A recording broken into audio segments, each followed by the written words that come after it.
লাগার লাগা ধান লাগা লাগার লাগা ধান লাগা। আজকে ধর্ম ব্যবসায়ী মোনাফেকদের বিচি বড় অটকা মারছে তারেক রহমান। ভিডিওটি দেখুন, বেশি বেশি শেয়ার করবেন। মোনাফেকদের আজকে জাঙ্গিয়া খুলে ফেলছে। আজকে মোনাফেকরা জ্বলে পুড়ে ছাই হয়ে যাবে। এইখান থেকে আমার সামনে যারা বসে আছেন, এর মধ্যে থেকে মুরব্বী যারা বসে আছেন, ওমরা বা হজ করতে গিয়েছেন, এরকম একজন হাত তুলেন। ওমরা বা হজ করে আসছেন, একজন মুরব্বী মানুষ, ওই যে লাল টুপি পরে বসে আছে। আসসালামু আলাইকুম। কি নাম আপনার? বাড়ি কই? সুনামগঞ্জ। বাড়ি সুনামগঞ্জ। সুনামগঞ্জ কোথায়? শান্তিগঞ্জ। এই সুনামগঞ্জের মানুষ আছে এখানে? এই লোক আপনাদের মানুষ? আচ্ছা, এখন বলেন, কবে গেছিলেন আপনি? হজ না উমরা গেছিলেন? উমরাতে গেছিলেন 16-তে, হজে গেছিলেন 17-এ। এখন আমাকে বলেন, তাপসের মালিক কে? আল্লাহ। আল্লাহ। আমরা মুসলমান সবাই। এই দিন দুনিয়ার আমরা যে এই পৃথিবী দেখি, এই পৃথিবীর মালিক কে? আল্লাহ।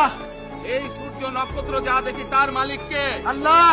বেহেশতের মালিক কে? আল্লাহ। দোজখের মালিক কে? আল্লাহ। আপনারা সকলেই সাক্ষী দিলেন, দোজখের মালিক আল্লাহ, বেহেশতের মালিক আল্লাহ, এই পৃথিবীর মালিক আল্লাহ, কাবার মালিক আল্লাহ। আরে ভাই, যেটার মালিক আল্লাহ সেটা কি অন্য কেউ দেওয়ার ক্ষমতা রাখে? রাখে না। তাহলে কি দাঁড়ালো? নির্বাচনের আগেই একটি দল এই দিব ওই দিব বলছে, টিকিট দিব বলছে না?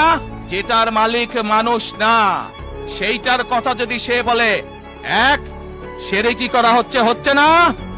যার মালিক আল্লাহ, যার অধিকার শুধু আল্লাহর একমাত্র, সবকিছুর অধিকার উপরে আল্লাহর অধিকার। কাজেই আগেই তো আপনাদেরকে ঠকাচ্ছে। নির্বাচনের ফলে তাহলে কেমন ঠকাবে আপনাদেরকে বোঝেন এবার।